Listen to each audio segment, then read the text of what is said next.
All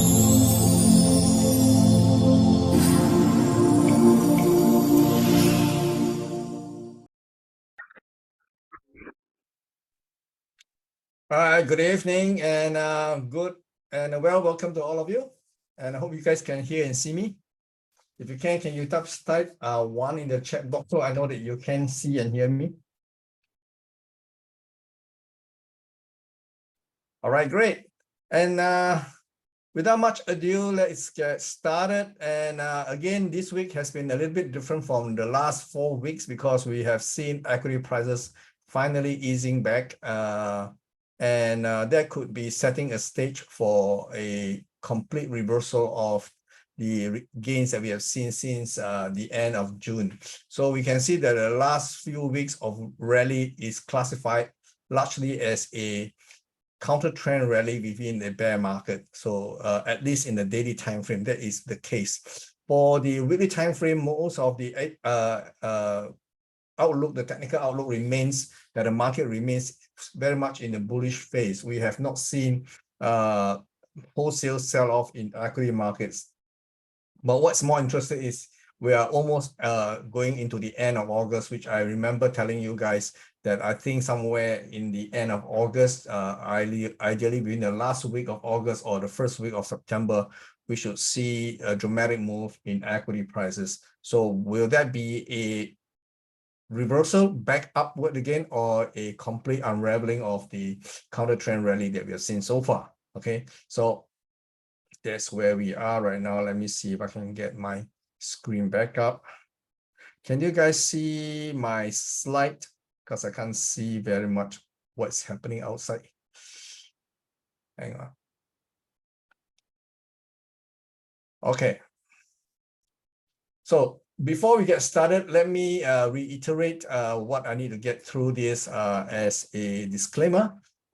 This presentation is by no means an offer for you to buy or sell, as an offer for me to buy or sell to you any kind of financial instruments. And the trading of derivatives, be it option, futures, CFDs, FX, they are all highly leveraged products, and do be aware that these products do carry risk of loss, and you are hereby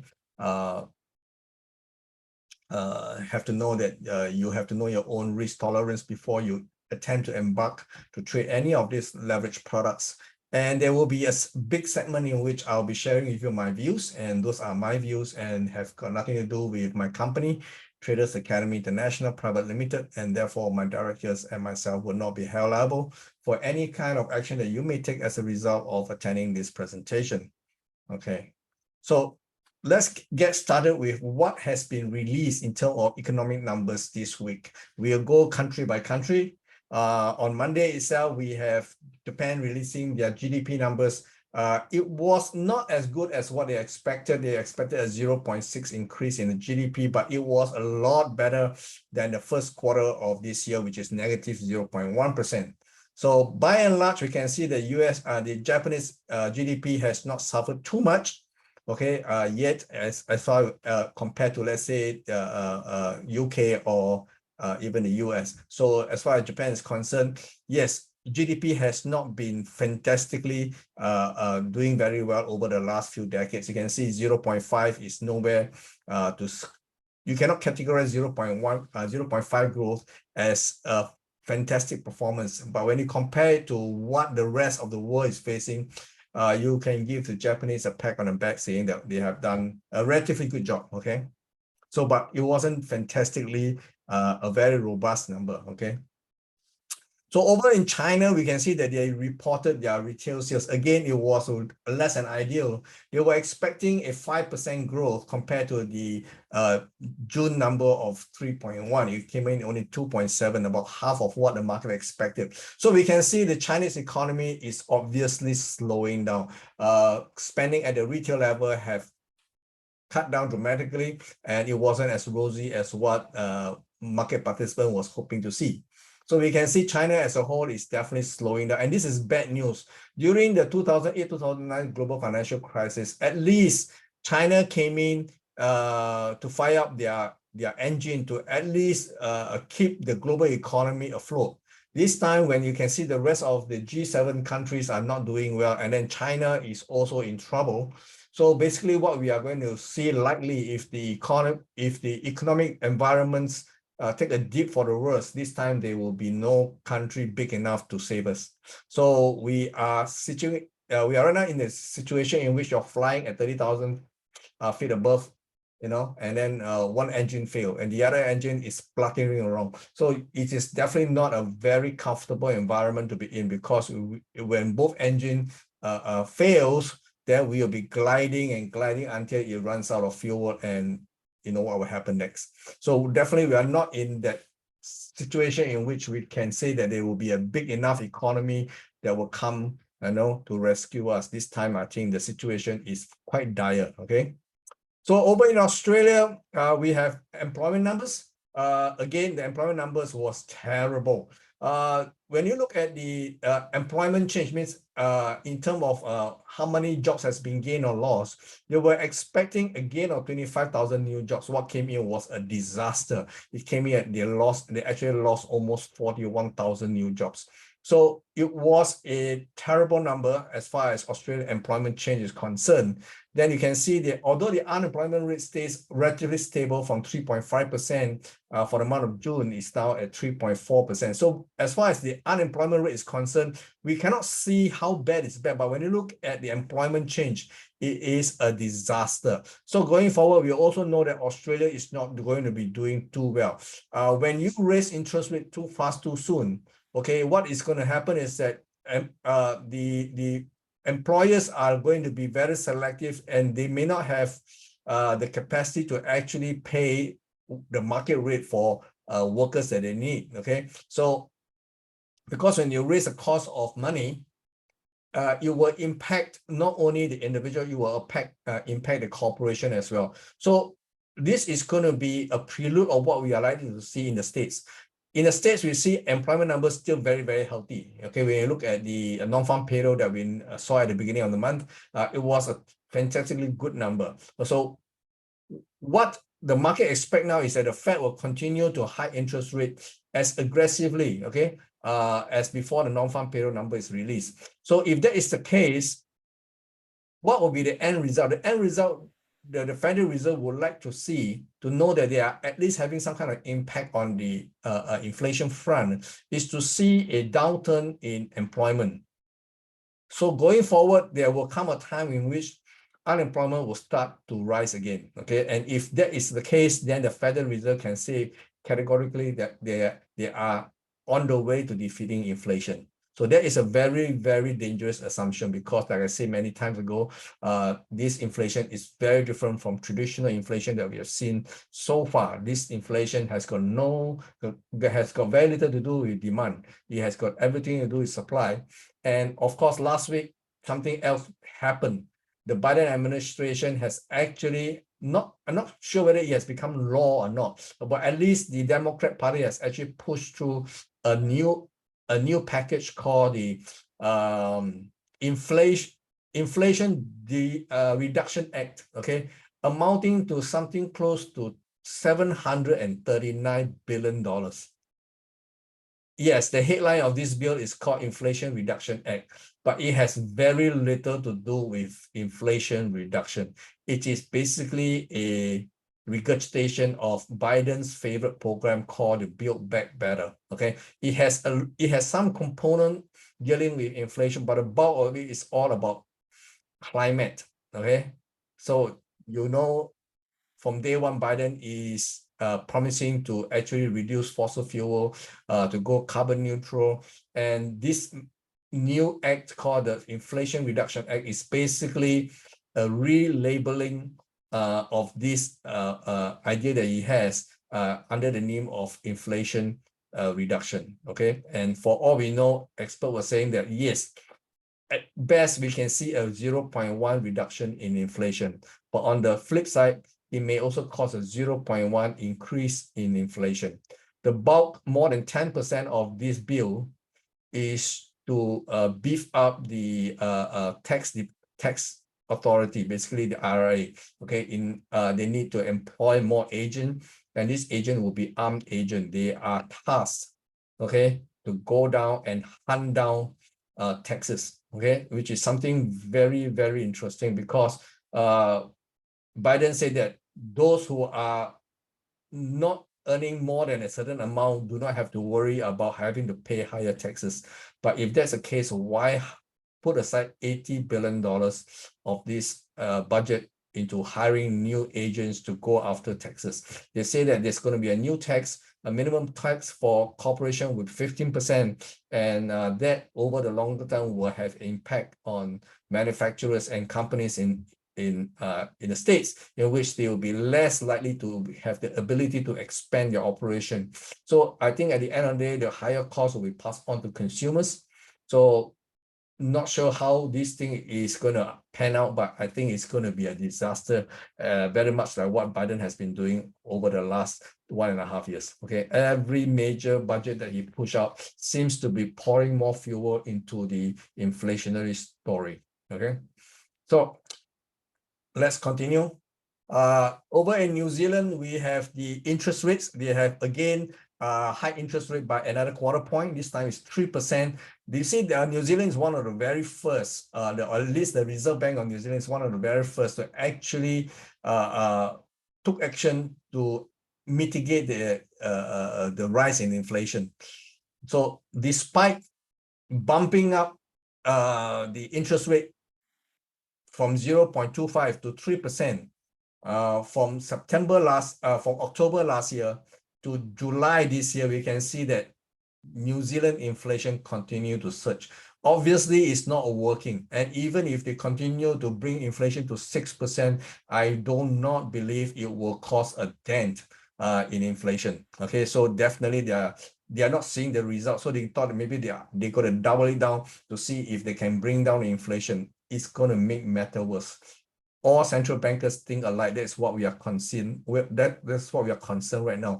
Nobody is thinking out of the box. Everybody has the same mentality, using interest rates to fight this inflation, which has got nothing to do with demand. Because when you high interest rate, the way most central banks are doing, they are basically destroying consumption. Okay, they're destroying demand altogether. Okay, so over in the UK, we also saw the unemployment situation. Unemployment, they were expecting more people to claim for unemployment benefit to the tune of 32,000 people, but it came in much less than that. Maybe 1/3 of it was only 10,000 unemployed came in to actually claim the unemployment benefit.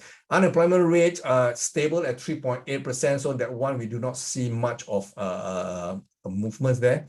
Of course, later on we'll also be showing you the CPI. This is the CPI numbers. So over in the UK, CPI officially now is in a double digit. It's 10.1%, and the Bank of England is also one of the very first to start hiking interest rates to tame inflation, right behind the New Zealanders.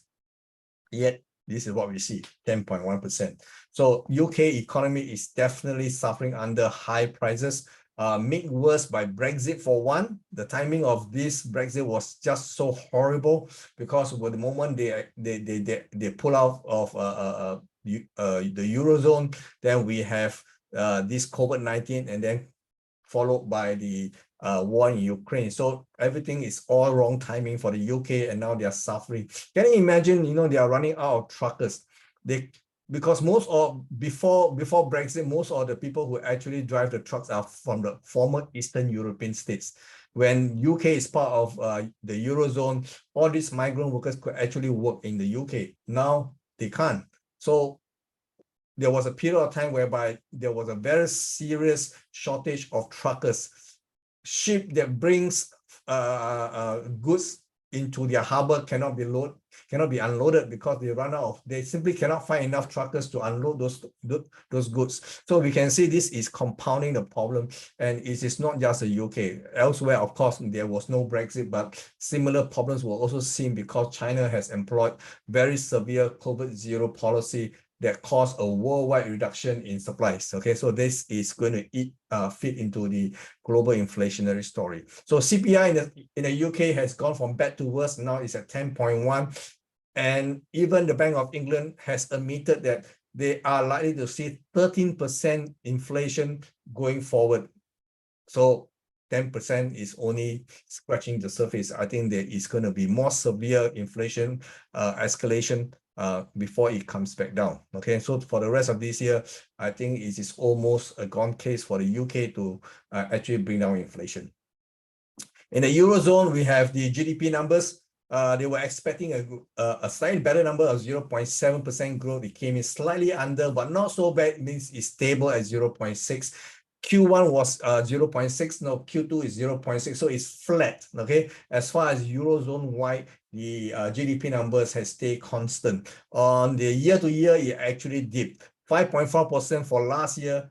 So for the first quarter of last year compared to year on year, we can see that the GDP is obviously coming down to 3.9%. So this is about the worst they have ever seen since Q2 of last year. So on the last 4 quarters, this is possibly the worst quarter they have ever seen. So as far as quarter to quarter, it doesn't show the true impact, but on a year to year, you can see that Eurozone GDP is starting to slide back. Okay, so that again is a negative news.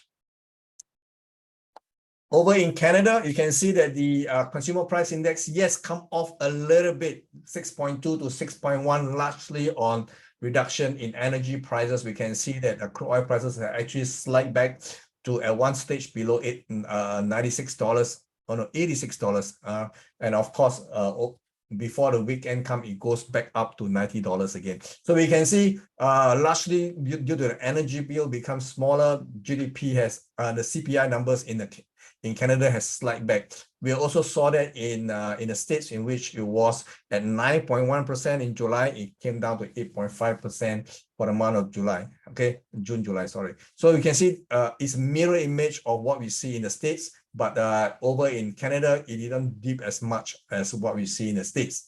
Retail sales is also going down.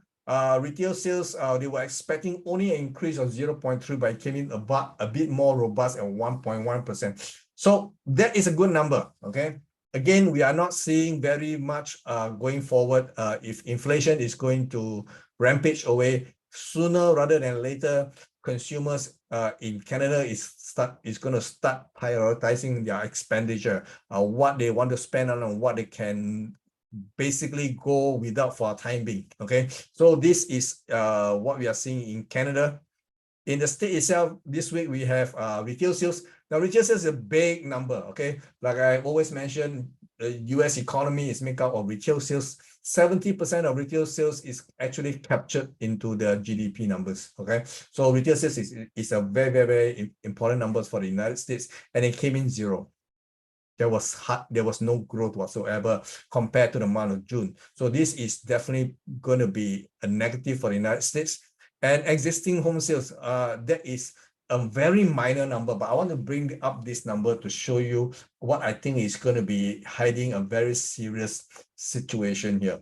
Retail, okay, there are two kinds of home sales. One is called existing home sales. That means in the resale market, people buy existing home, okay? So that number has been climbing, and over the last 6 months, it has dropped by such a speed, okay? Over the last 6 months alone, they have lost something like 1.7 billion less transaction for resales. It means people at the secondary market is not buying and selling as much as it was before the beginning of this year. So over the last 7 years period, this is important. Just before the 2008-2009 financial crisis, which was largely due to the subprime crisis, which is basically people with very poor credit score are able to buy properties, and they don't buy just one because the bank was just giving away loans for anybody, even with suspect credit rating, to buy properties. That caused the ramp up in property prices going into 2005. The US property market actually peaked in 2005 and only started to roll over in 2006 and actually collapsed in 2007. So even just before the market collapsed in 2000 and started to roll down and collapse in 2007, it took the market something like 8 to 9 months drop in existing home sales before the market collapses. So right now, what we are seeing in the existing home sale, the last 6 months in the beginning of this year, we can see that the rate in which the fall in existing home sales is so severe, it's even more severe to the prelude before the subprime crisis. So because this is a minor number, very little is being written or spoken about it. So, but I want to bring to your attention, you want to watch this, because if existing home sales is plummeting at a rate even faster than before the subprime crisis, that should raise a red flag. The other number that we want to see is new home sales, which is going to come out, I think, on Tuesday. So if the new home sales continue to same the same trajectory, I think we are just waiting for the inevitable thing to happen. Okay, so I'm not too I'm not too sure where this thing is heading. So this is where you can see, existing home sales, there was no estimate. It is the worst we have seen since the beginning of the year. Resale market, nobody is buying as much as they used to be, because prices has escalated so high that existing people who wants to buy pre-owned houses are being priced out of the market. Okay, so that is a worrying sign, because at the end of last year, we are already seeing big financial companies like BlackRock. They are buying properties in bulk, okay? Because what they do is that they have been buying properties off the plan in bulk. Those who really wants to buy are priced out of the market, okay? So right now, America is going to be a nation of renters. Going forward, I don't think the Americans, especially those just coming out to work, can afford to buy any properties, because property prices have escalated to such a point. And now we have mortgage rate also increasing.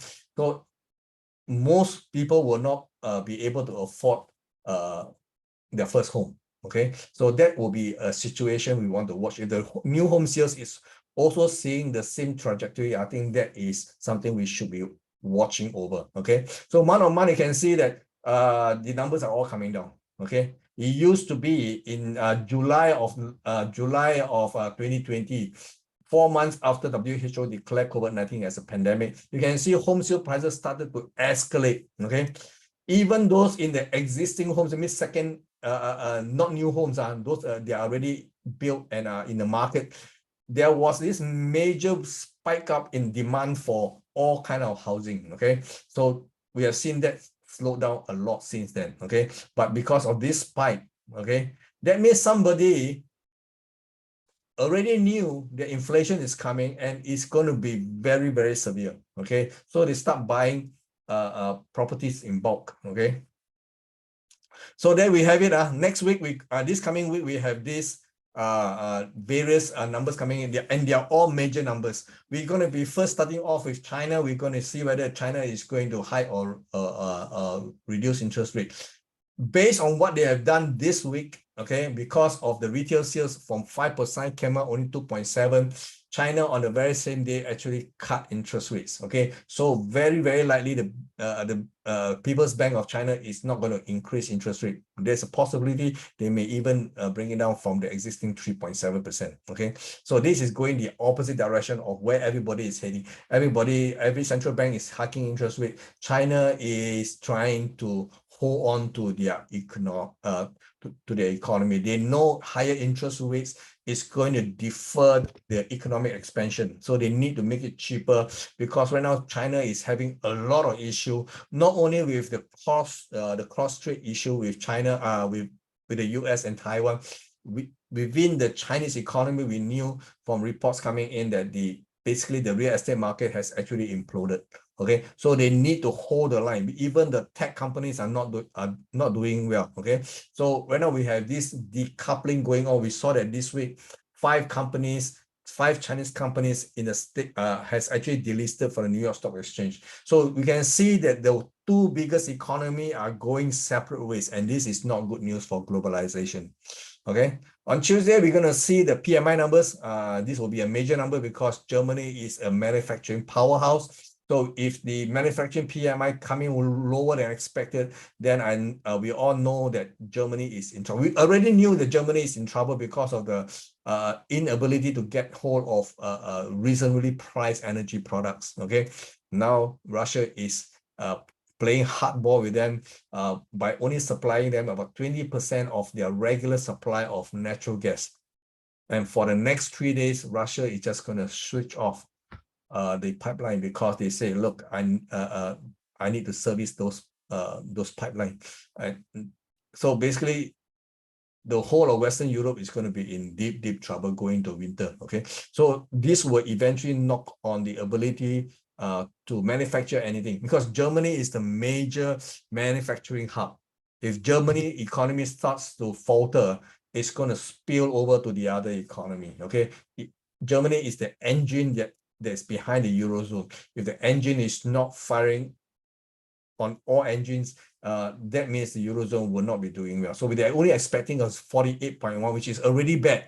Anything below 50 is considered to be bad. Now the previous was 49.3. So if this time they're expecting 48.1. If the number coming below 48.1, the market is just going to sell off. Okay, so do watch this one.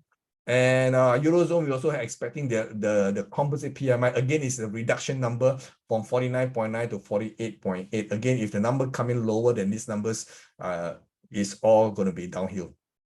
On Tuesday, beside the Eurozone, we also have UK. UK is also looking at services PMI. Now, UK, the services PMI is even more important than the manufacturing PMI, okay? Because the London is actually known for financial services. So service PMI is going to be key. They're expecting a reduction, although it is still above the 50 mark. The previous was 52.6. Now they're only expecting 52.0. Over in the States, we're going to see this number, the new home sales. Okay, if this number come in lower, much lower than the market expectation of 0.75, then of course it will be in sync with what we're seeing in the existing home sales. That will be key. Okay, so there is no consensus on the change. Okay, previously it was already negative 8.1. So if this number came in even worse than negative 8.1 and 8.9 or 8.10, then we know that we are seeing the same trajectory in existing home sales. Now we have seeing the same thing in the new home sales. So this could be, again, this is a very minor number. Most traders do not even look at this number, but because I have highlighted the fact that the rate in which the existing home sale has plummeted, okay, over the last 6 months, so sharper than before the subprime crisis, then I suppose it is worth taking note. Okay, durable goods, okay, is also a major number for the States. Durable goods means goods that they have longer lifespan. Okay, for example, refrigerator, automobiles. These are not those things that you buy and then if it doesn't work, you throw them away. These are basically durable goods in which we'll see how demand is picking. Typically, in a recession, durable goods is something that you can defer buying. Okay, if it's not really spoiled, you just make do with them first, because your priority now would have to be put food on the table. So durable goods is a reflection of how robust the economy is.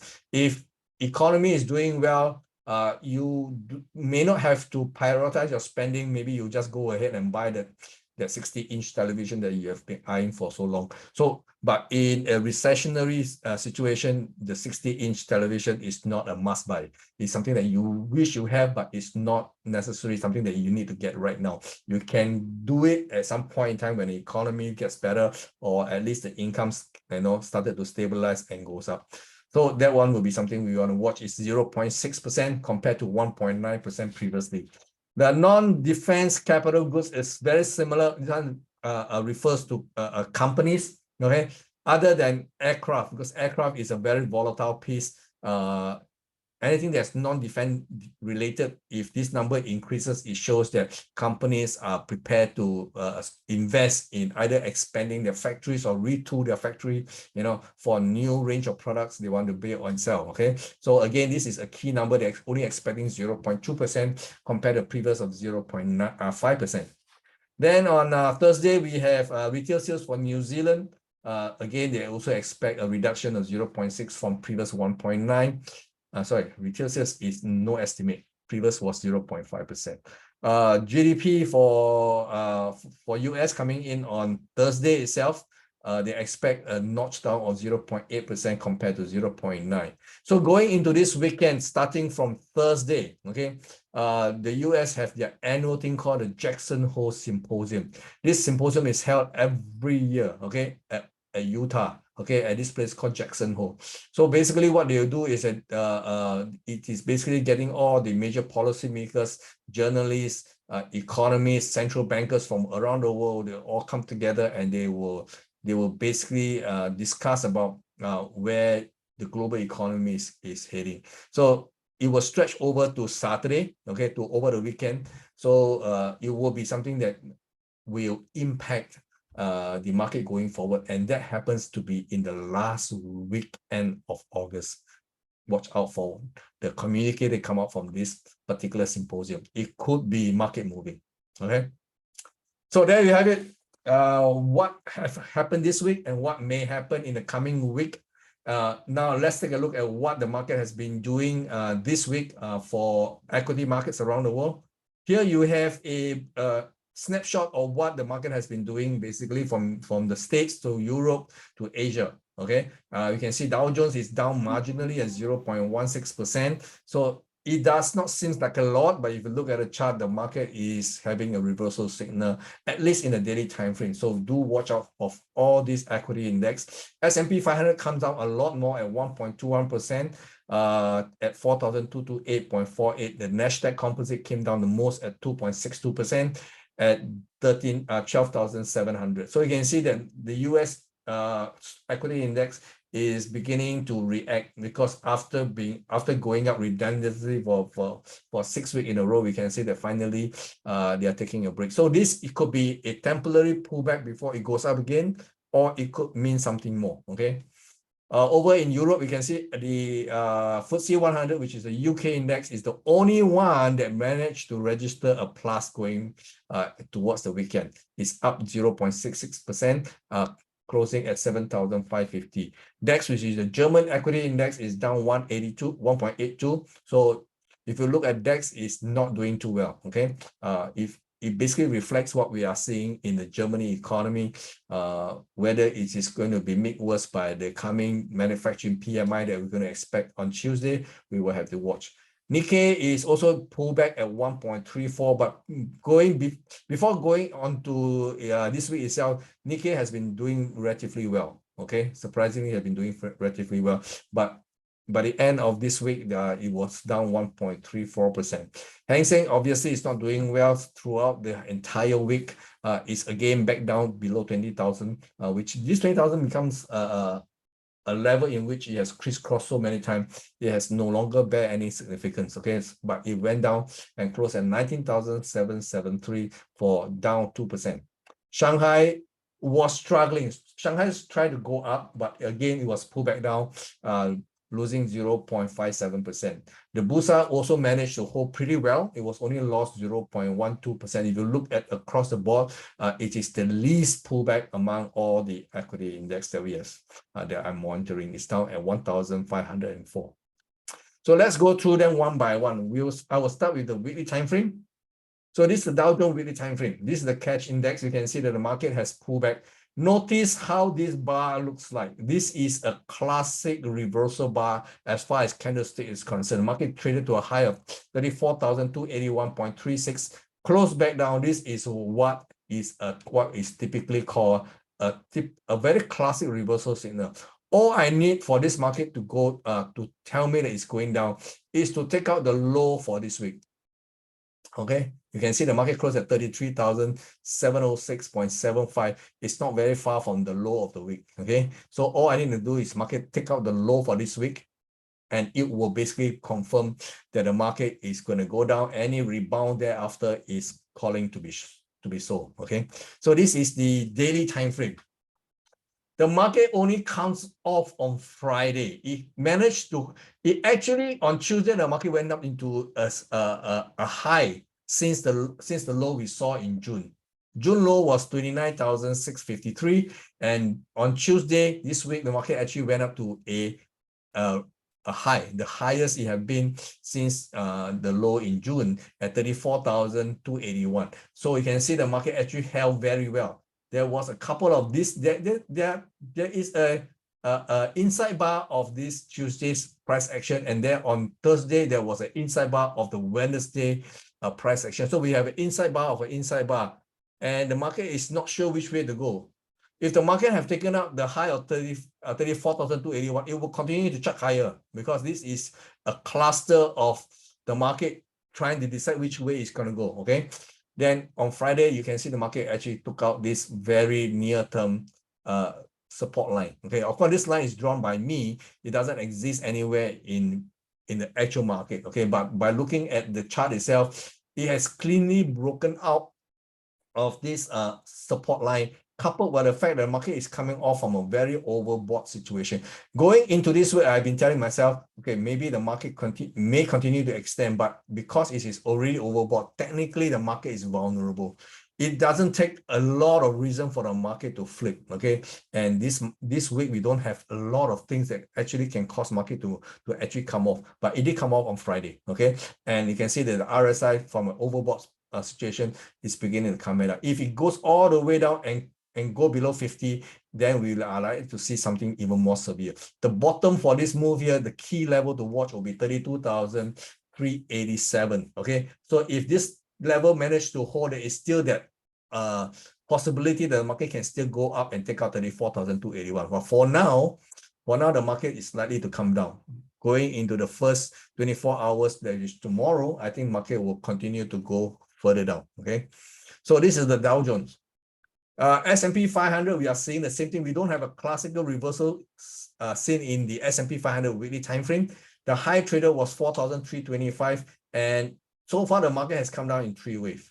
The rebound is also 3 waves, but this 3 waves looks a bit extended, looks more like a 3rd wave of a potential 5 wave. If this is the case, then there is possibly another move after this pullback and go up to 4,325. Okay, but it's still very, very preliminary. Okay, for the week itself, it's only down 1.21. It's not very, very much. So this is the daily time frame. I forgot to draw that support line, but you can see that it has also clearly broken out of this line. So the high trader managed to take out this high, which I thought was pivotal. Okay, it was at 4,308. Market did actually go above, but did not quite close above this 4,308. It has registered a marginal high at 4,325 and closed just under below 4,308, and that could be technically informative, because there was no desire to close above this line here. And again, we have an inside bar of Wednesday before the market actually comes down on Friday and close near the low of Friday. So this is also very similar to what we have seen in Dow Jones. Market came from a technically overbought position coming down. So anything above this price is actually, it needs a lot for the market to actually push even higher. In the absence of any compelling news, the market does not have the reason to go higher. So it decided that it want to come back down. So this pullback could be a technical pullback before it goes back up again. But we will have to see. If this market RSI is trading below 50, then it could point to the fact that the market has possibly peaked and is getting ready to resume its larger downtrend. Okay, the larger picture is downward. You can see that the largest square I have here is pink in color. These smaller green boxes are the counter trend to the downtrend. Okay, but I've also don't like the way that it goes up, because it is this extended run from 3,721 to 4,325 looks very much like a 3rd wave to me. Okay, so if this is a 3rd wave, it means the market may actually pull back. This level of 4,079 may actually hold before the market attempt another move higher to above 4,325. So long as 4,637.3 is not taken out, the entire player is still calling for lower prices. Okay, but if it's a 5-wave move, okay, it could be part of a 3-wave corrective pattern. Okay, a 3-wave ABC move typically have 3 waves. Okay, but within the 3 waves, sometimes they also have very neat 5-wave structures, the subwave itself. So we have to watch. Okay, ideally I do not want to see a 5-wave. Okay, because if it's a 5-wave, it complicated my count. Okay, but it is possible. The Nasdaq 100 has quite similar structure. Okay, the overall market sentiment is up. Unlike the S&P that has already peaked, remember just now I showed you most of the boxes are pink in color. The rebound is actually green. This one, the underlying trend is still very much bullish. Okay, the market came very, very close to take out to actually flip into a bear trend. Okay, but it came close enough, but wasn't close. It was at 11,037, which we need the market to go below 10,000. I think it's 677.85. Came pretty close before it rebound. So this rebound is still on the weekly time frame, not conclusive.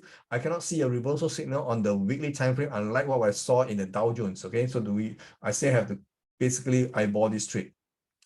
Now, the Nasdaq 100 on the daily time frame, this is a very neat come off. Okay, the market actually registered a similar high like the S&P 500 at 13,720 on Tuesday. Couldn't quite maintain it, and then on Thursday it was an inside bar to the Wednesday price action before it comes back down. Now, in terms of being overbought, yes, it was overbought, but it wasn't as severely overbought as compared to the Dow Jones or the S&P 500, but it is coming down. Okay, so this coming down, the crucial level in which I want to see taken up will be 12,945. If this level can be taken up cleanly and close below, then I got more confident to call that the market has actually peaked at 13,720. Okay, so I would love to see that move, but until then, the overall trend in the daily time frame is down. Okay, so the daily time frame at least is telling me the market managed to go higher. It is still calling for a short unless 15,265.42 is taken out. Okay.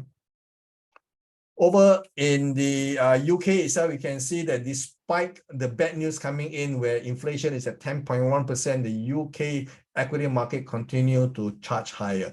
Okay, this is coming very, very close to that crucial level of 7,700. So yeah, 7,689 was a high traded at the beginning of 2020. And then it did try to attempt to go back up to those levels again at the beginning of this year. Okay, it did not quite make it. The highest it ever did this year was 7,687.27, just marginally below this high here, which I need the market to close beyond. It did not quite make it. It comes back down and then push back up. Now this week it went up again to 7,578. Is it going to be this time the market is going to take out? The fundamentals do not support this scenario. Okay, I cannot explain how equity markets in the UK is as firm as it is. Okay, it has been like this for quite some time.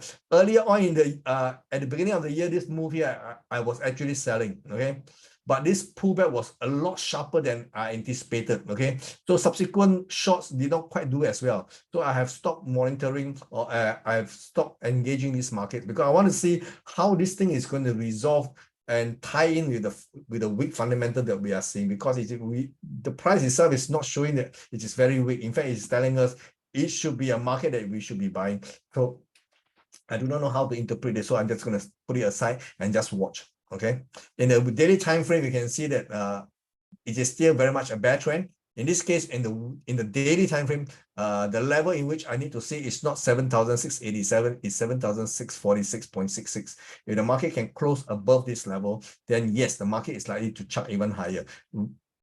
Fundamental, regardless, the market based on price is telling us that it wants to go higher, so we will have to watch. But again, when as the market comes closer to 7,006, we can see the RSI is edging towards the overbought zone. So this is definitely not a market I want to chase. Okay, in fact, if the market is at this kind of level, one more attempt at 7,006 cannot be taken out, the market is going to unravel. Okay, though this could be setting up to be a short position with very, very low risk. Okay, anything above 7,578 to 7,646, that is my risk. If the market goes above this price level this week, which is this week high, okay, I will see if I can find the lower time frame, the 160 minutes. If there's a reversal at the lower time frame, I will take my chance to sell this thing and put my stop just above the cash equivalent of 7,646.66.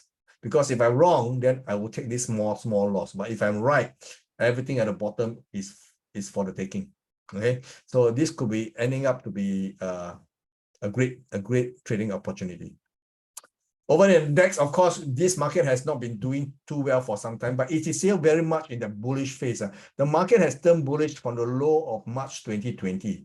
at the start of the pandemic, and it continued to rally all the way to 16,285. Of course, since the start of the Ukraine war, this thing has not been able to revisit higher prices. You can see this high here actually coincides very well 2 months before the war in Ukraine broke out. But ever since, you can see market has taken a very sharp drop, okay? And then there was obviously a rebound. Now the market is come back down again. So this bar here is, I would have loved this bar to be a bit longer than last week low, but it did not, okay?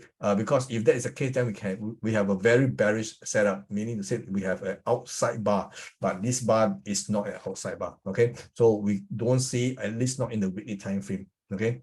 But this market is obviously based on fundamental. It's a market in which is screaming to be short. Over at the daily time frame, you can see that there is no reversal signal, at least not in the. Why am I showing UK? Okay, maybe I've given you a wrong chart. This is the wrong chart. This is the UK chart. So sorry. Okay, let's see next one. Okay, over in the Hang Seng. Hang Seng, this is the daily weekly time frame. Hang Seng has not been doing well. It has been in a cloud ever since. The market has been falling for ages already, okay? So the high traded back in 2021 was 31,183. This year, the high traded was definitely below 26,000, okay? So the market has been going down, but there was a rebound in April, which to date it has not been taken up this new high. So the market has been losing steam again. So overall, this market is higher to sell. Okay, basically. Over the daily time frame, we can see that this pattern that you are seeing is a very neat three wave. The market has gone up without a neat three wave. I mean, there's a three wave rebound. Okay, so far this wave pullback here is slightly to gun for 19,178. Okay, which is the low traded back in May. Okay, so this market is definitely sliding lower and lower. And if the market take out 18,235, the market is going to go all the way down. Okay, so this market is pretty weak right now. Over in Shanghai, on a weekly time frame, overall, you can see the pattern is calling for this market to be relatively stable. It is not as weak as the Hang Seng Index because you see the box here is actually green, but the larger box is actually pink color. So you can see that this is actually a rebound of a very major bear trend. The Shanghai market actually peaks in 2007. It has not seen back those high for a long time. Okay, so you can see that there's this rebound in late April all the way to 3,424, but it's losing steam. Okay, so if the market take out 3,155 this week, the market is going to go back down again. Okay, overall I think this is going to be a three wave move, a larger three wave move. Okay, so again Shanghai is higher to sell. This is the daily time frame for the Shanghai market. Has taken out a intermediate resistance line, but it couldn't take up 3,308. Okay, this is the barrier of the barrier to higher prices, which I think if you're monitoring the Shanghai Composite Index, this will be a level in which to watch. Okay, so far the high that it managed was this week, was on Wednesday at 3,295, and then the market has been coming down since. And if the market goes below 3,155 again, then of course this resistance line will have to be removed because it serves no purpose for time being. But for now, it still can be used as a resistance turn support line. So for all we know, it can hold above this line for the next push higher. So nothing exciting to watch over at the Shanghai Composite Index. They are not trading at an extreme level. Over the Nikkei, like I said, the Nikkei has been doing relatively well. Okay, on a week-to-week basis, it's actually up 0.48 in the same company as the FTSE 100. The market has actually gone up to just under 29, just above 29,222. Okay, so this it actually closed on a higher note because it did not manage to capture the decline on Wall Street on Friday night. So maybe it will react tomorrow morning by opening low. Okay, so do watch out for this move. Overall, the market is pretty bullish, or at least in the weekly time frame. Over in the daily time frame, the picture is very different. Over in the daily time frame, the market is actually bearish. We are going to that area in which, very similar to the FTSE 100, the risk to reward is becoming to look very attractive because my key level here is 29,960. As a market chuck higher, even if it challenges to 29,388, so long as it doesn't close above it, okay, I think that will present a selling opportunity. If that is the case on a daily basis, if on any day this coming week, the market managed to go above 29,388, but on the 1 hour time frame, if I see a reversal on the particular time frame, I will take my chance to go and sell it, put my stop just above the 29,960. And if I'm right, everything below, at least up to this support line, it's going to be my potential. If I'm wrong, I just have to take a very small loss on a relative basis because the market is just coming up from an overbought zone. So whether or not you will go up again is anybody's guess, but my guess is that possibly the 29,222 this week is possibly the high this front. Okay. Over at Bursa, for those who are trading the Malaysian index, because I know among you guys, there are a lot of Malaysians. I'm sure you'll be very anxious to know where the local market is heading. It is even worse than the Dow Jones, okay? The high traded this week was 1,527.84, but look at how it ended. This is a classical, more bearish signal than the one that we saw in the Dow Jones, okay? Because it is in the red color. So all I need to do is to watch for a price that is just marginally lower than last week low. That will give me the conviction that this market is likely to go down and up. Okay, so anything that rebound thereafter is going to be calling for a short, and then this will be even lower risk because the high traded this week is going to be the determinant where you put a stop. Okay, maybe let's go down to the daily time frame. Daily time frame, you can see that there was already a reversal very similar to what we saw on the weekly time frame on Wednesday. When on Wednesday market traded a high of 1,527, it ended like this. This is a classic reversal signal, and on Thursday it has it actually took out the Wednesday low. That to me is a sell signal. Okay, so you can see the market actually managed to rebound a little bit. That rebound is actually the best selling opportunity this week, because if I manage to, or anybody who managed to sell this, typically what I do is I'll just put my buy stop just above this high here, okay, and then I'll take my chances. If the market goes back up above 1,527.84, I cut loss. But if I'm right, then Friday this move here will be like, you know, expected. Okay. Again, the market is on an elevated zone. The market was already diverging for more than 2 weeks. You see this high here, it corresponds with this high somewhere here, okay? As market goes up higher and higher and higher, you can see the indicator did not quite follow, and this is a typical divergence. When the market is healthy, the indicator should be showing the same thing that what we see in the price action. But in this case, on the daily time frame, you can see that the market was not showing the same thing that we see in prices. In fact, it is already diverging. So this move followed by a reversal pattern like this is a classical sell. Okay, how low it will go, we do not know. But all I know is based on individual candlestick pattern followed by this. Okay, we can see that the market was actually setting up to come down. So going forward, this coming week, I think we're going to see much lower prices for the KLCI. Now we are finished with equity index. Now we'll be talking about the foreign exchange.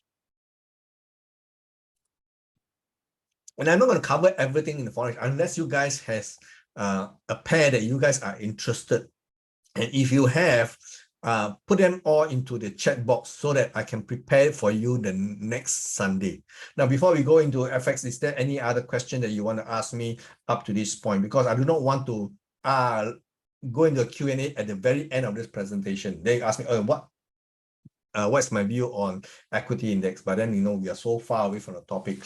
I want to like address your concern right now and your question on equity index before we go on to the next segment. Anybody has any question that you want to ask me as in regards to equity index? If you have, you can type your question into the chat box, or if you like to talk to us, unmute yourself and post your question. Anybody? 1, 2, 3, no? Okay, then we move on. Now, for FX itself, again, we are seeing a bit of a movement as far as the dollar is concerned. The dollar this week has been going back up again, which is its original trend. We have seen the dollar pull back for quite some time. I think the market has a very high possibility that it has already finished its corrective pullback and is getting ready to go back up again. Because why? Because this month there was no FOMC, so there was no risk that the Federal Reserve will high interest rate. So this month the market pulls back. It's very normal. But going to September, we're going to have FOMC meeting all over again. That FOMC meeting will be on September 13th. Okay, it will be in the middle of the month. So again, there will be expectation based on what we see in the job numbers. Very robust. That means it gives the Federal Reserve a lot more leeway to high interest rates. And then we look at CPI. CPI come down. So again, that is, market has a different way to look at it. If we have a very healthy job markets, because we haven't seen a lot of layoff yet. In fact, the unemployment rate has been improving marginally. Okay, then we see CPI numbers has come down from the peak of 9.1% in June. Now it's coming down to 8.5. So these two data in combination, we will have to think what the Federal Reserve are going to do, knowing that job numbers is supporting higher rates because now they have the room to move to hike even more aggressively without having to worry the economy is going to flip into a recession because job numbers are good. Okay, then we have CPI coming down. Do that mean that they have to redouble their effort to bring down this number even further? Maybe they concluded that because of the rate hike, yes, inflation has come back down. So now if they increase even further, hopefully the inflation numbers can come down a bit more compared to what they have. We have seen 8.5% for the month of July. So the market is not sure which way the Federal Reserve is going to react. But because of these two set of numbers that come in rosier than expected, now there is this narrative that the traditional media has been telling us likely to end up with a soft landing, meaning to say if there's going to be a recession, it will not be severe. So this is a very dangerous way to think, because the way I see it is if people are beginning to be more complacent about the danger that lurks ahead and started to think that the worst is over and from here onwards it's all going to get better, they're going to be in for a surprise if the numbers started to pick up again. Okay, so I don't like it when the whole world is complacent. Okay, because they need to keep their eyes on the ball without losing track on what is really happening. Okay, so that could be something that we all want to watch. We want to take a contrarian view to what the traditional wisdom is telling us. Okay, at least the traditional media has been putting up an analysis and commentary saying that the soft landing is possible right now, and this is to me very, very dangerous. So as far as FX is concerned, the dollar is coming back up because going into September again, we're going to face with the possibility of another massive rate hike again. Maybe not as high as 0.75, but 0.5 is a given. Okay, is 0.5 a good number or a bad number? We will have to see. So as far as euro is concerned, euro continue to slide, but for this week itself, it actually managed to rebound back to above $1. Okay, sterling obviously is suffering under the weight of a very severe inflation number of 10.1%. Okay, so now the question is the Bank of England going to hike rates again? And if that's the case, then sterling should actually go up. Why is it coming back down? In fact, it came down by almost as severe as the Japanese yen. Okay, because if the central bank hike interest rates, that currency should actually goes up. Now at 10.1%, the Bank of England will have no choice but to continue the high interest rate. But why is sterling coming down? So that is the $1,000,000 question. Dollar yen, obviously, we need not to say dollar yen has been going up since the beginning of April. So the market has been on a one-sided move all the way to 139 this year. Okay, so it has pulled back a little bit to 131. Now the market is going back up again. Now close just under 137 for this week, up 2.6%. So that is just continuation of an existing bull market. When you look at the chart for dollar ringgit. Okay, why I put the Malaysian ringgit here, because I think there are, like I say, some Malaysians here who are concerned as to the well-being of their economy. So I've decided to put in not only the KLCI, I also want to put in the dollar versus the ringgit. Ringgit again got up to new high for this year. Okay. It got up by now it's currently doing at 4.4765, which is relatively high. So let's go ahead and take a look at the chart itself. This is the weekly time frame for the euro versus the dollar. You can see that on a close-to-close basis, this is the lowest it has ever gone since 2019. Okay, the market went down below $1. Okay, in late June. Okay, then it managed to rebound. Now this week it closes like this, and technically it's a very, very poor performance, suggesting prices is just going to go down, down, and down. Okay, so we want to see on the day, on a year basis, it's already down 11%, which is quite severe for a currency. So you can see this trajectory is just going down. There's no green color box. Now this green shaded area is actually my target. It's not showing that the market is in a bull market. These are my target area to buy back. Okay, that means that I do expect market to continue to slide all the way to 0.85, 0.885 at least, at the bare minimum. Okay, so this is a long-term bear trend. I have always maintained the idea that euro as a currency is going to fail big time. It's simply, it has, in my opinion, a good candidate to disappear altogether. Okay, many to say that in Europe, most of them are likely to go back to their individual currency before the common currency. Many to say that the German will go back to German mark, Italian will go back to the lira, the French will go back to the francs. Okay, so basically, I think we are seeing this in the currency itself. In the daily time frame, you can see that the market has taken out a major support line. It has been holding out this line very, very well. At the beginning of the week, it took it up. Okay, it hesitated for 2 days before it decided to come back down again. So you can see this week itself, it started on the wrong footing. It came down from a high of 1.0369 all the way to close just above the parity mark of 1. Okay, going forward, I think the 0.9952 will be taken out. Okay, easily will be taken out. And as the market slides lower, once it goes into oversold situation like this, then we will maybe want to buy back for the, a potential rebound. Okay, so but any rebound is screaming to be sold. This market is long-term bearish. Right, this is the sterling. Sterling also have a bad week this week.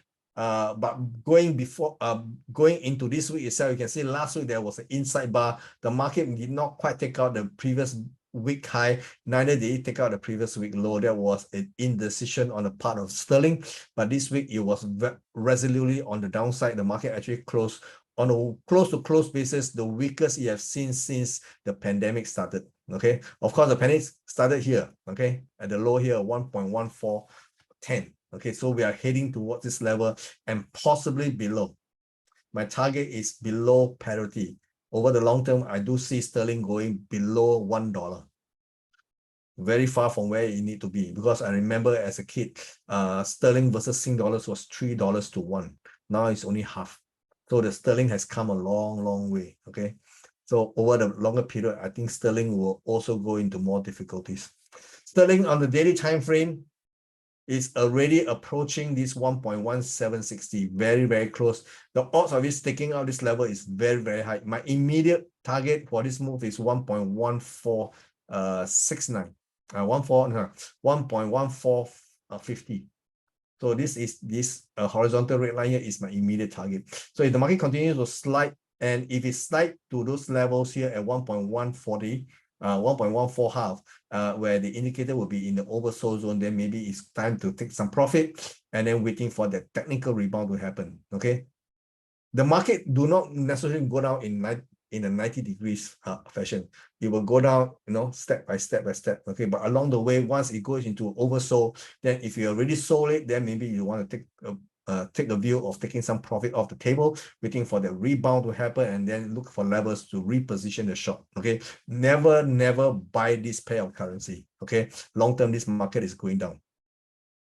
Dollar versus the yen has been going up for quite some time already. At the low of 2021, its market has spiked all the way to 139. Yes, from 139, it went up to 130.39. That was a pullback. But so far, this pullback is not necessarily over. Okay, on the weekly time frame, we don't have a 3-wave pullback. Okay, we only have one wave, two wave. So there's missing one leg. Ideally, we want to see this market pull back down again. Okay, so but if this market continue to go higher and take out 139.39, then of course this is not going to happen. Okay, the market just going to go and extend its original bull run. Okay, so on the weekly time frame, I do want to see a more complete three-wave pullback, meaning to say that I ideally want to see a decline below 130.39. Ideally to around 126. That will be very perfect, because this level at 126 is actually where the low was in early May. Okay, if this is the case, this will be what we call an AB equal to CD move, the most perfect setup, waiting to buy here for the next push higher. Okay, on the daily time frame, we do see a three-wave pullback. Okay, there's a three-wave pullback here, and followed by a three-wave extension to the upside. So it can still come down. Okay, basically this is what I'm saying. Okay, so the key here will be 137.46. Going into the new week, if the market goes above 137.46, then of course I have to eliminate this pink color box and assume the market will take up 139.39. And if 139.39 is taken out, then of course the pullback from here to 130.39 is over, and the market is resuming its uptrend. Okay, so we will have to watch this move. I do not want to buy here. Ideally, I want to see the market pull back down below 130.39 to at least challenge 126.36. That will be a key level for me to actually position a long-term position to buy. Okay, if the market can come down to this level, I want to keep a long-term position on the buy side of dollar. Okay, but if the market takes out 139.39, of course this would have to be abandoned. Do I want to chase? No, thank you very much. I don't want to chase because it is outside my comfort zone. It must be within this green color box. Anything outside is very dangerous for me. Okay, so on the dollar versus the ringgit, you can see that the market this week has a tremendous blowout move to 4.478. So this is about the weakest we can see since 2020. Yeah. Okay, even at the peak of the pandemic, the ringgit has not been this weak. So now we can see 4.478 is about the weakest. So will the ringgit continue to weaken? I think yes. Technically, there's nothing to suggest that it will come back down. Okay, or at least the dollar versus the ringgit will come back down. What I'm saying is that because the dollar goes up, it means conversely the ringgit is going down. Okay, on the daily time frame, you can see that this move here has been extending for quite some time. And if you think that the market is just going to run away, you may be comforted by the idea that this thing is diverging. Okay, we have higher high and higher high. Indicators has not matched this move. Okay, so at any one time, what we can do is join this bottom here, draw a support line. Okay, anytime you see a reversal signal and the candlestick on the daily time frame, that could be telling us the market is about to pick and maybe pull back on a technical basis, because we are seeing the market diverging so much. Okay, this divergence is telling us that this market here, as it goes higher and higher, is not very well supported technically. Okay, so that could be the saving grace for the ringgit as far as I can see. Yeah. All right, before we go on to precious metal, anything that you want to ask me regarding the currency markets?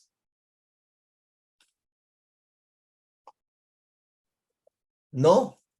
Okay, in this case, we move on to currencies, and we are moving on to precious metals.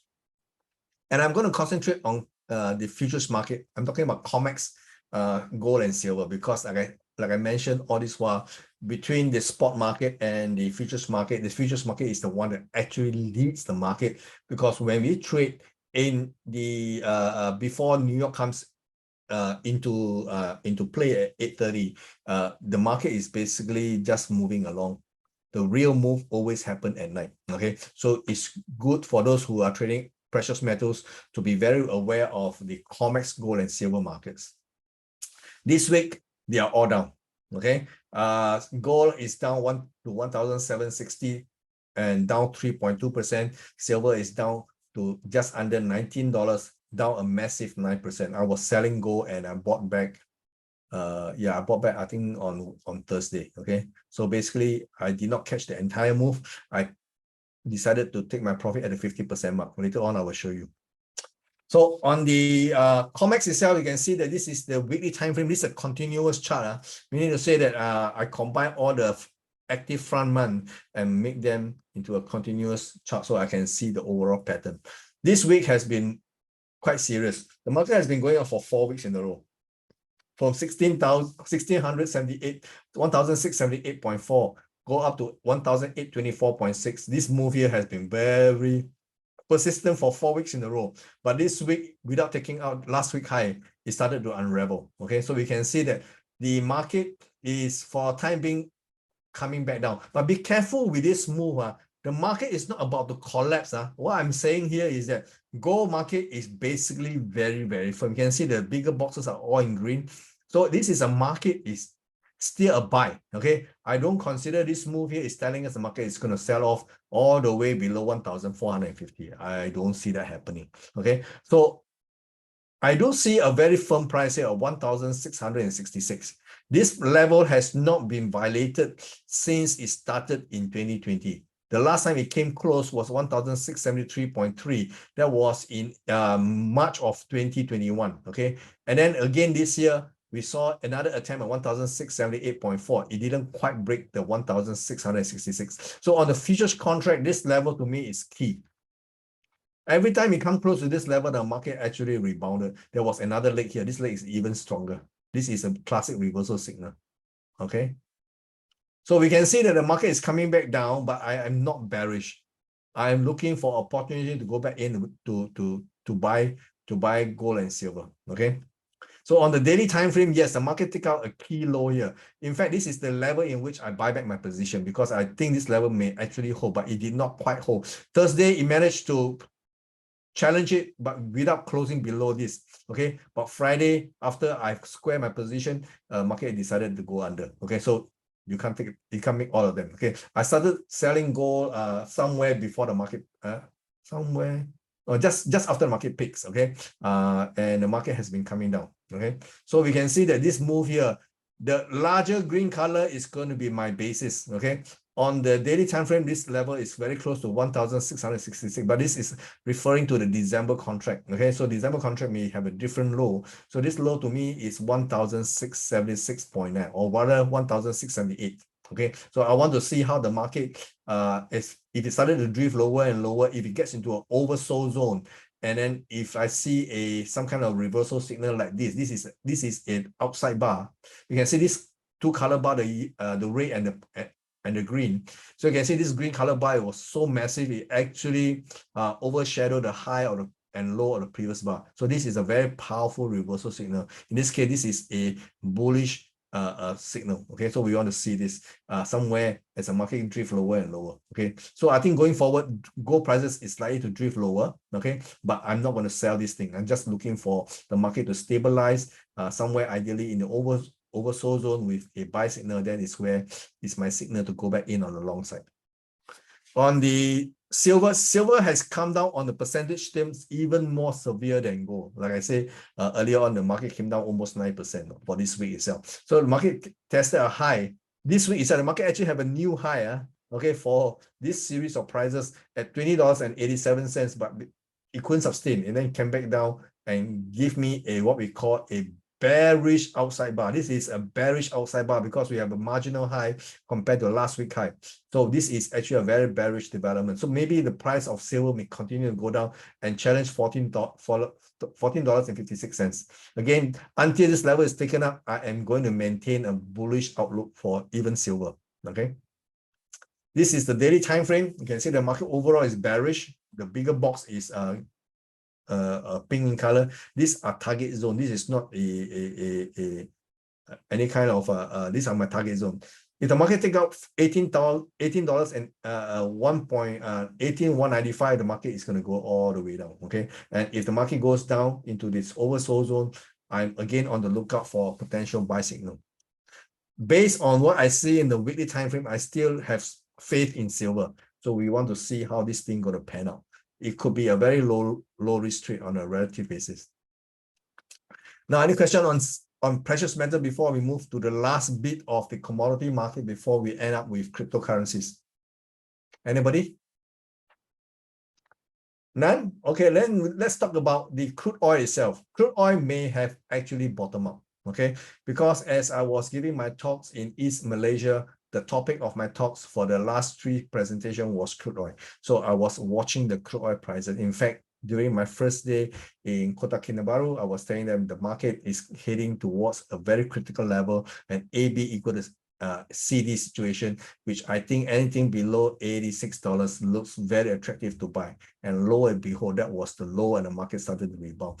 Of course, anything going forward, market could revisit the low again, but I think based on chart point, I think that AB equal to CD move was actually a good call. Okay, let's continue to see.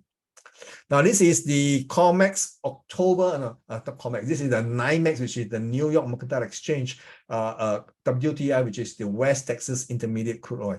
So when you trade crude oil futures, why am I showing you the crude oil future? Because this is the benchmark, okay?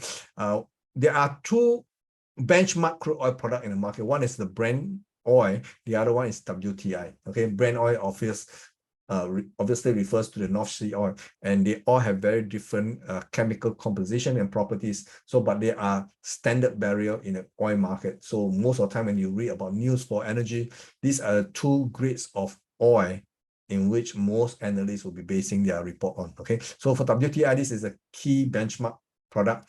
Market is very, very strong in the what you call that, a bullish market. Of course, this is an aberration at a high just 1 month after the WHO announced COVID-19 as pandemic. The market went into a tailspin because we have seen the sharpest collapse in equity prices, and there was that period of time whereby the global economy went into a recession, or at least on the fear of a recession, because we need 2 quarters of negative number to actually classify as recession. That was only 1 month, okay? The month itself, the market went down so fast, okay, because of the lockdown on borders.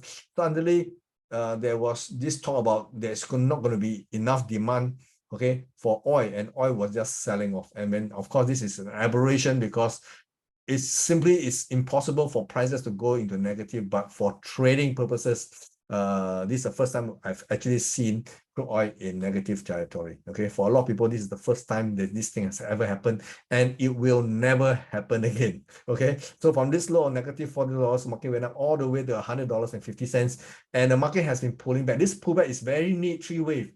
What I'm saying here is if this is a 3-wave move, okay, A, B, C, D. If you take the entire move of $130.50 to the low of B, and then you extrapolate from this high of $123.68, you get exactly just under $86. And the market actually reversed. Now, this is a very a tentative reversal signal. This is a classic, but it's in the wrong color. I would have preferred it to be green color, but it's red. Okay, but color aside, I think it is still calling for a low here. Okay, so going forward, I am not surprised, despite what we have heard that the energy prices are coming down. Yes, it came down since late April. Okay, since March. In the weeks that following the Ukraine war, the market actually went up to $130.50, but it has since pulled back. The last rally attempt was 126.38, did not quite make it come back down. Again, that was a very bearish development. This is the outside bar. Okay, market continued to go down for 2 months in a row. Now we see this. This is a very tentative, very small reversal signal compared to what we see here. This is a huge, okay, but this is tentative. It could still come down, okay, but what I'm saying that now we have at least an AB equal to CD situation, which I think stands a very good chance of taking a buy position, putting the stop below $85.73. So we can see that the low traded was what on Tuesday. Tuesday is where the low was, okay, and the market has been going up to as high as $91.69. It couldn't maintain, but still close on a positive note, okay. Still close on a positive note. So basically, this is how we see the prices going. This move here, this entire leg here, if you extrapolate from this high here, is equal at $86.11. $86.11 was my target. The market went up just marginally and then stabilized and then started to go up. Because the day after the market take out the $86.11, it went into a inside bar. And during an inside bar, all I need to do is for subsequent days for the market to take out the high of this particular bar. And it did on Thursday. So Thursday, it actually give me the confirmation. So anything lower after this, if the market do pulls back, and it did pull back, you can see this market has a low intraday here. So that was a buy signal technically, okay? But I wasn't able to do this trade because I was traveling so much. I was moving from city to city on a back-to-back basis, and most of the talks are in the evening. So by the time I get back to my hotel, it will be a plus 10 o'clock, and I'll be so tired. So most of the market move this week, actually, I didn't manage to catch, okay, except for crypto, okay? Crypto, I was holding on to some position. So you can see market has been, to me, there is this very high likelihood that the market actually bottoms out, okay?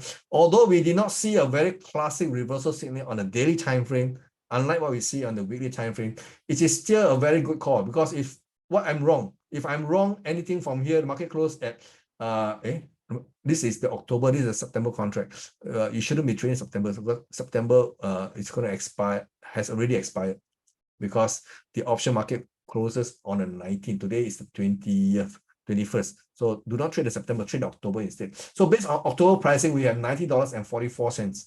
Okay. Anything below here, if you go in and buy, put a stop below $85.71, it's a good trade, because if you're wrong, this is all you lose. If you're right, the market, especially when you draw this very simple resistance line, if you take it up, and it could all the way go back to 123.68 for all I know. Okay, over the medium term. So natural gas, again, this is a September contract. Natural gas has been doing very, very well indeed. Okay, it has already challenged this year's high at $9.75. Okay, you can see that last month, okay, this time last month, middle of July, you can see market actually went up to $9.752, and then it came back down.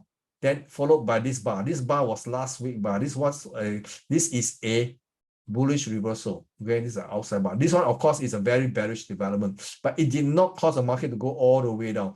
So the market actually stabilized and started the reverse position last week, and this week extended, but it has to go above $9.664 for me to actually convincingly say that the market has resumed its uprun. Okay, and all points to higher prices, because like I said, we are not that far away from the winter, and this year winter is going to be very severe, especially in Europe, and the demand for energy product, especially natural gas, is going to be high. Now that we know Russia has turned off the pipeline for 3 days, tomorrow when the market opens, I think it's just going to react higher, okay? Because this news only came in over the weekend. So the natural gas, as far as the daily time frame is concerned, is telling me that there is a very high chance that $9.752 may be challenged one more time, and it managed to take it out. The market is resuming its uptrend, because I will have to remove this pink color box. Okay, so there's a very, very good likelihood. So the key here is $9.664. Okay, this is based on the September contract. The market here does not have any major divergence. Yes, over here, it has already diverged, and the market has already corrected the divergence from here to here. You can see the market going higher and higher. Now, when you see divergence, you always have to prepare for the reversal. In this case, back in 2020, before May of this year, okay, you can see prices was going higher and higher, new higher and new high, all the way to $9.664. But the indicators are going the other way direction. Okay, you can see the market was going the other way. So basically what you can do in a situation like this, you want to join all the bottom, do a simple support resistance line. The moment the market take out, okay, the opposite direction, okay, in this case, market has been going up. If you draw a support line, the market take out the support line. It is supported by this divergence that we are seeing so clear. And eventually market actually pulls back major, okay, almost $4, more than $4, which is 50%. And this is a big move. Okay, so when the market finishes its divergence, it goes into oversold, then you start looking for that possible reversal in the daily time frame. Okay, so actually it's not that difficult to trade markets if you can understand the momentum. Okay, if the momentum is not following the price action, it's telling us be careful. Market can flip any moment. Okay, because if I can see it, a lot of traders will be able to see. Eventually, all the program trading will be able to capture this as well. And all they need is just one news to flip. Okay, in this case, I'm not sure what was the news that caused this market to flip. Okay, but eventually, the market actually did flip. Okay. So I finished with energy products, and if I assume you guys are not going to ask questions today, okay? So I'm going to round it up by covering the last three pair of the major coins. We will start off with Bitcoin. Bitcoin came off, okay? But for the week-to-week basis, it's actually still positive. Yesterday was still down. Today was a bit of a rebound. Today I managed to go back in and sell, okay? During the sell-off, I was holding on to short position. I think Thursday I covered back everything, and then I have no position for Friday, Saturday. And then as the market continued to go lower, I just waiting for that rebound. So this afternoon I saw a rebound. I managed to go back in on the short side. Okay. So let's continue. On the Bitcoin on the weekly time frame, we can see the market is basically in the bearish mode. Okay. As far as the weekly time frame is concerned, this market is bearish. And the low so far this year is 17,592. This low has a very real risk of revisiting again, because this week, although it has not finished yet, okay, we still have a couple of hours left before the week is over. A high of 25,212 has been traded, and this is an outside bearish bar.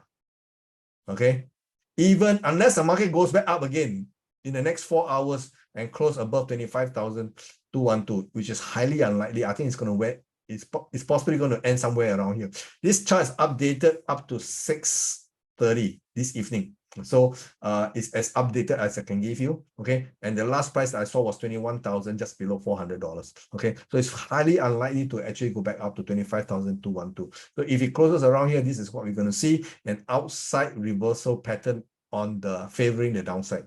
So if this is the case, there's a very good chance the 17,592.78 will be taken out. And if that's the case, I think it has a good chance of challenging this spike. My target here is 12,185, 185, correct. 12,185 is my immediate target. It could go down as low as 7,006. Okay, anywhere between this bracket of prices, I will start looking for that potential buy signal. Okay. In the daily time frame, the market is barely holding on to this support line. Okay. Friday, we saw this massive sell-off. Okay. And then the market started to stabilize over the last Saturday and today. So it's barely hugging this support line. If it fails to hold, it will continue to go down. Okay. And if it goes down below this point here, I can't see my price here. Okay. It's definitely somewhere just above 17,592. And then I will have to eliminate all my green color boxes and keep only the pink, which is very, very bearish. Okay. And you can see the market is not oversold yet. So there is still some potential to go down. Okay. So going forward over the next 48 hours, I do expect prices to continue extending lower. In the Ethereum, we can see that it's not an outside bar. Ethereum actually on the relative basis is actually quite firm, because we are talking about a merge of blockchain technology. Right now we have this proof of work moving on to the proof of I think it's proof of stake. Okay, I can't remember what is it. Okay, anyway, there is this migration over to a new blockchain technology, which supposedly make it even more efficient for this coin here. So the date in which most people speculate in which they will successfully merge the two technology into one will be on September 13 to 16. I think it's 16. Okay. So this coincides with the FOMC meeting. No. Yeah, correct. FOMC meeting is on February 13. So happening so close to FOMC, and for us, we have seen the correlation between cryptocurrencies and especially the Nasdaq, for example. Then if both flip at the same time based on one single event, there is always that possibility. So do watch out for that concurrent happening at about the same time, okay, between September 13 to September 16. So prices has been coming down and they are all in pink color. It means the same market is still very bearish, but it actually, this is a three-wave. I can see that here is a three-wave. So three-wave is corrective. So if this is three-way corrective, it actually hit my target. Just missed my target by just $7.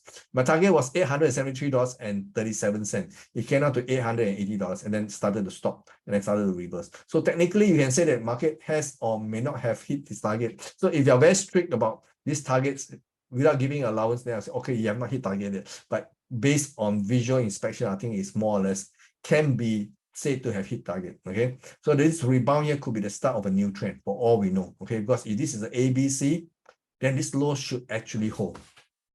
Okay, so unlike Bitcoin, which I think may have a chance to come back down again. Okay, Ethereum on the relative basis, I think even if it come down, you will on the relative basis, I think it will be firmer than the Bitcoin. So if you are looking to buy, this is actually a good coin to consider. Okay, I will actively look to towards buying this coin rather than Bitcoin. In the daily time frame, you can see that the market has broken out of this support line. Again, in the middle of this week, this move here on Friday was very severe. Okay, followed by Saturday, another dip down to 1,524, and then it balanced there. Today is an inside bar. It can swing either way, but I think it's likely to go lower. If the market goes over the next few days below 1,356, I would consider this rebound as over. And this could be part of the first leg. Now we'll be seeing possibly a second leg. And if it's also a three-wave pullback, then there is still hope for the market to rally. Okay. Because this high here, 2,031, doesn't look complete to me. Okay. I am thinking this is part of a three-wave. And this is the start of a fourth wave. So long as this come down in the three-wave pattern without taking 1,356, I think it is still safe to say that there is still a very good chance that this market can extend even higher. My key level here is 2,160. Okay, so you can see that I'm slightly bullish on Ether compared to, let's say, Bitcoin. Okay, because they have different dynamics altogether. Ripple, I've just re-established my short position. I have not been trading Ripple for weeks on end, but it has been struggling. Okay, so when the market sell off, it came down together with the rest, and this market is trying to rebound to this afternoon. So I managed to re-establish my short. Although the area in which I re-established my short has been very far away from my ideal price, but any kind of rebound is, to me, a reason to get back in selling this coin. Okay, so this market is very, very bearish. The high traded was $1.96, gone up all the way down to below 30 cents. Now it's bound back to 41 cents. Today, this week is actually down. Okay, for the last 2 weeks, it has been doing what we call a double inside bar. Okay, not knowing which way to swing. Okay, but this week I think it resolved the downside. I think it won't be too much of a stretch for the market to go even lower. Challenge to 0.17. Ultimately, I think this is the level to watch. 0.127. Okay.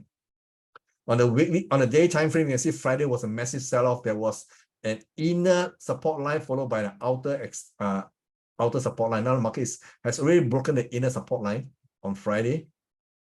Prior to this Friday move, the market was still holding on. Okay, so the market has been basically flat for more than a month. Okay, nothing happened in Ripple. Okay, and then it started to sell off big time on Friday. So based on this bar alone, I think the market is likely to go even lower, possibly below 0.2878. 2870. Okay, so in the market is not technically oversold yet, so there is still room for the market to go even lower, at least to challenge this low here of 0.2870. Okay, so there you have it. I have finished all that I want to share with you. If there's anything else you want to talk to me, you can reach out to me by email. Most of you are following me by Facebook. You can send me a note on Messenger. And if there's any one market that you want me to cover, do write to me during the week itself so that I can prepare to share with the rest that one particular product. Knowing that I don't trade equities, anything else is fair play. I do watch all the other markets. I don't trade equities per se. Okay, but I just want to know where the general markets are all heading. All right, guys, if you have no question, I will end here. But if you have question, let's give ourselves maybe another 1 minute more before we close the session.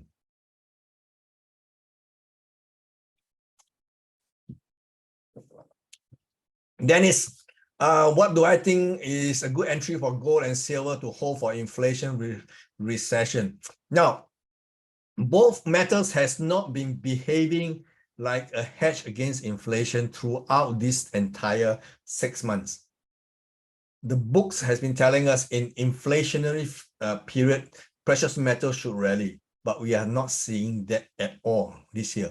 So the story about buying precious metal as a hedge against inflation is no longer valid as far as we can see, because it's just not behaving as it should. So if you are looking to buy gold and silver, earlier on when we talk about the precious metals, those are the levels in which I do not believe we are in a bear market for gold and silver. Silver may be so compared to gold, okay? But both will do very, very well going forward over the next few years.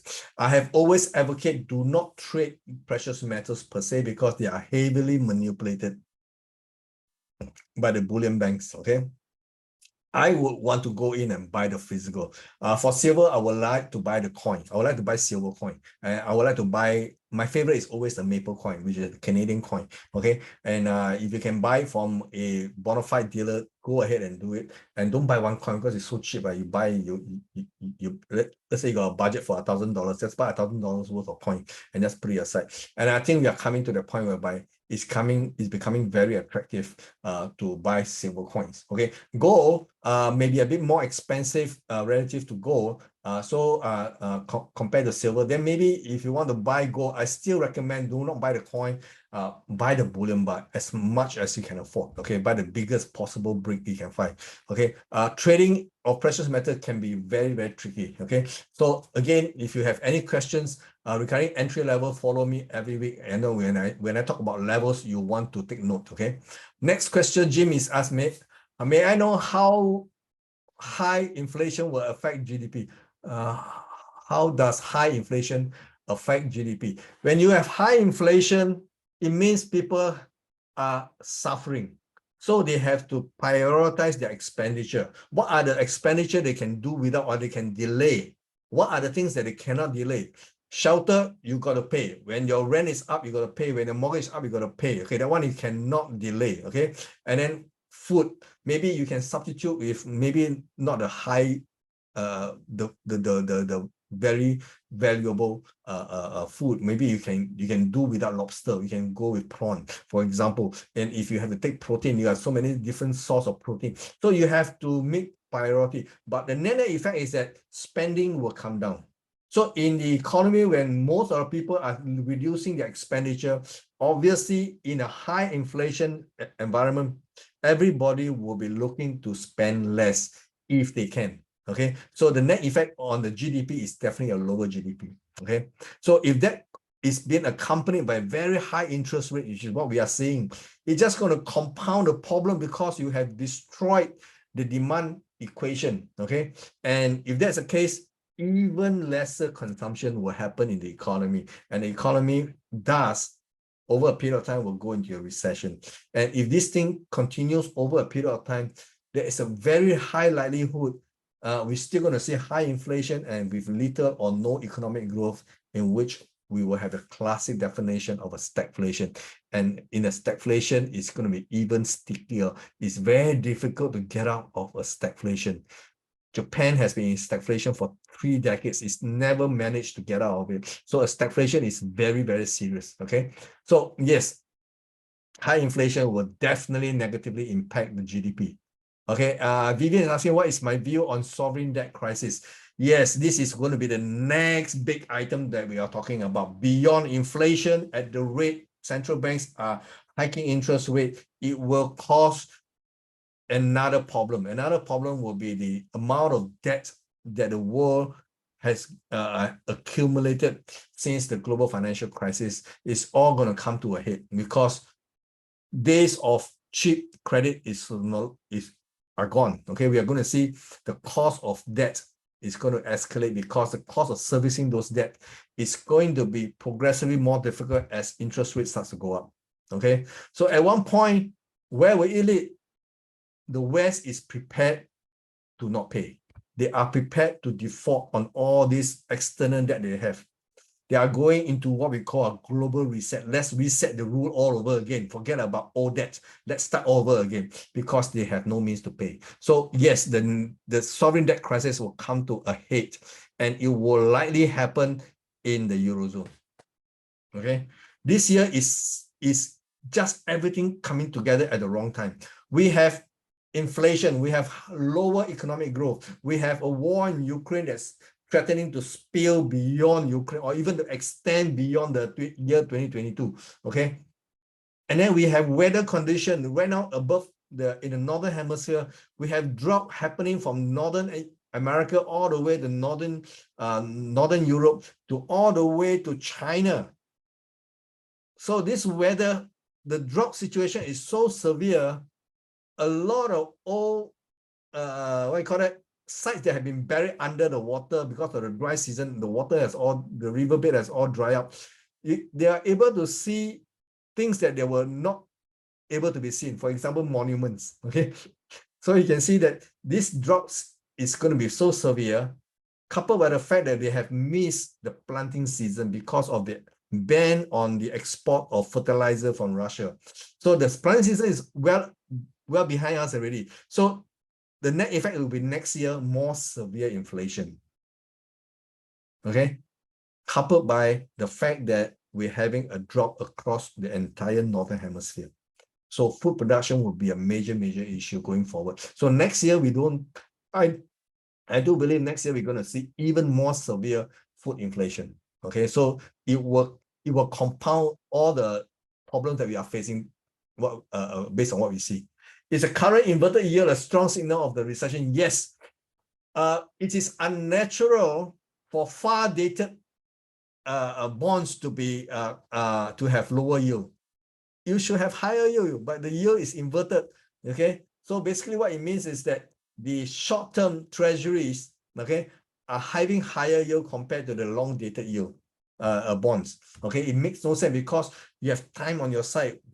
Why should the far-dated bonds that are 10 years having a lower yield compared to the front month like the 2 years? Okay, so this is always a signal that things are not right. Okay, so usually when people look at the yield curve, they look at if the yield curve is inverted, which is very unnatural, then yes, we are possibly looking at a recession.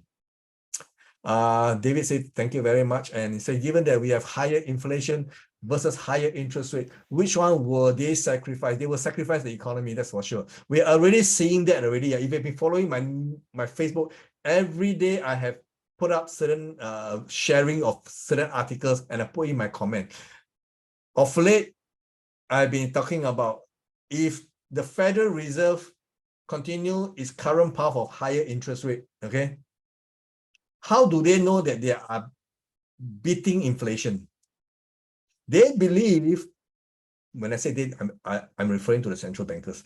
They believe that only when you see unemployment rate starting to pick up, then they say, yes, my higher interest rate is finally reducing demand. They want to see reduced demand, okay?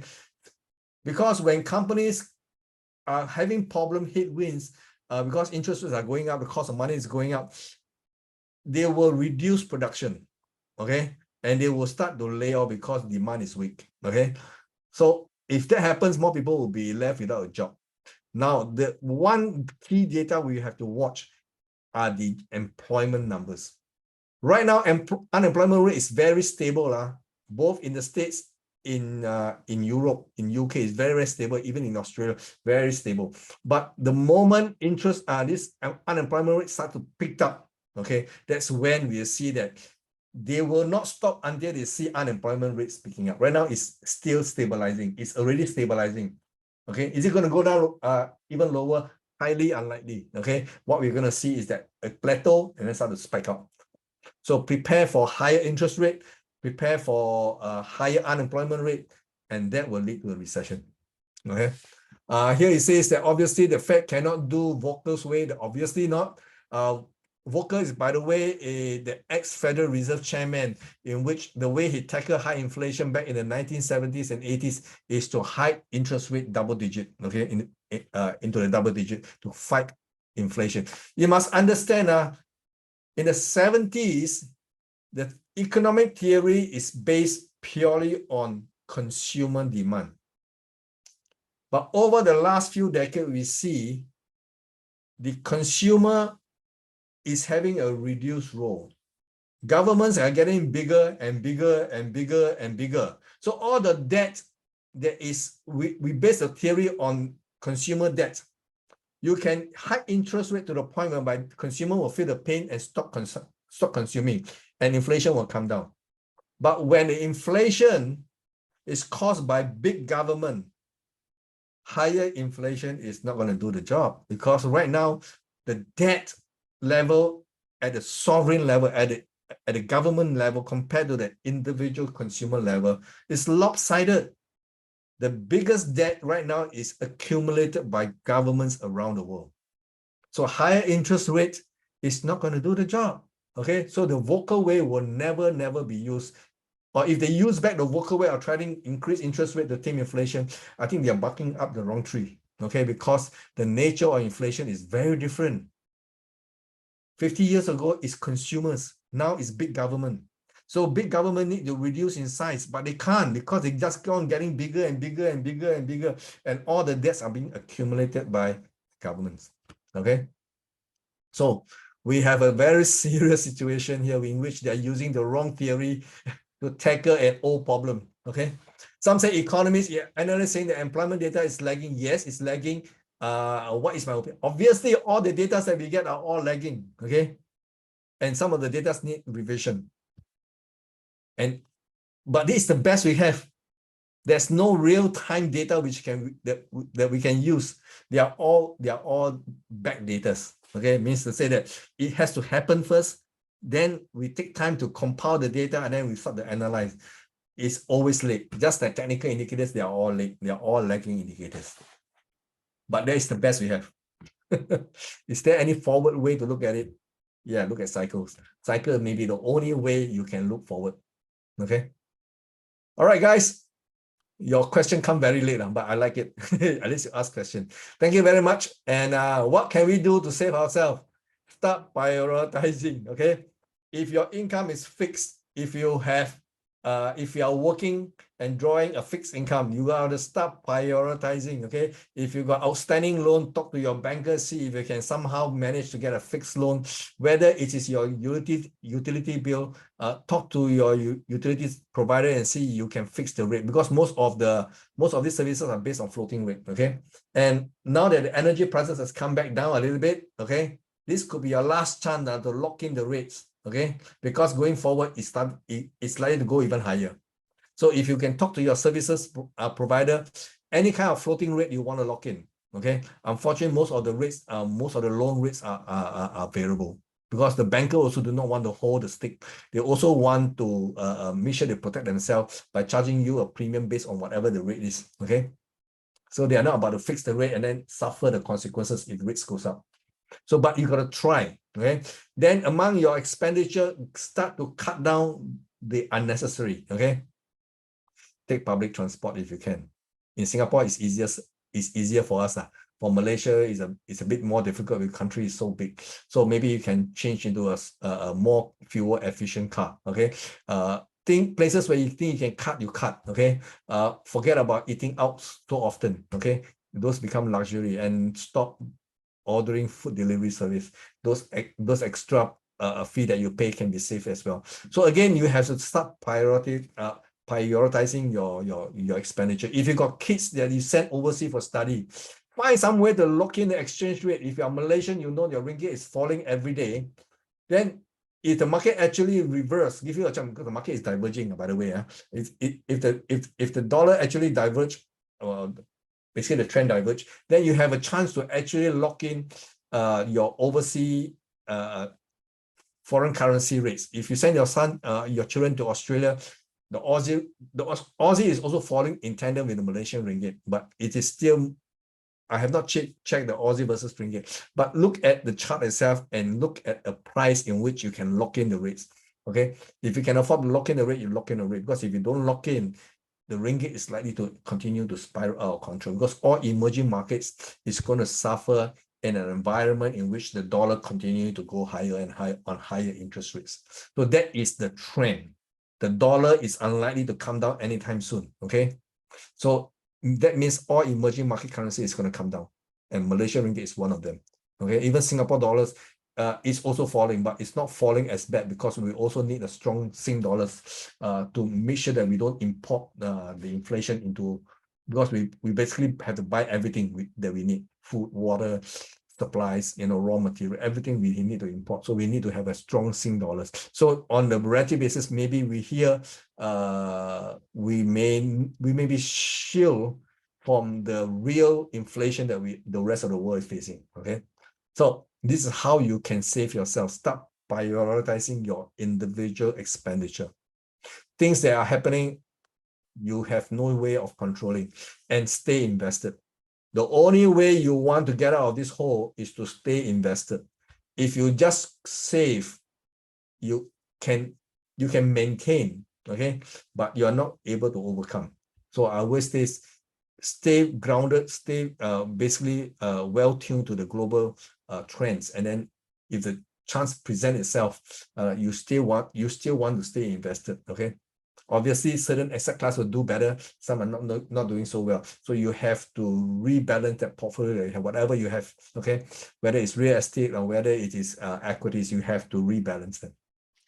Okay, guys, if there's nothing else, I would like to close this session. I'd like to thank you guys for this attendance. Today's attendance is pretty healthy, and I have a recording of this. If you want a recording of this, do let me know. Send me a message either by Messenger or by WhatsApp if you have my number, and of course you can always write to me via email.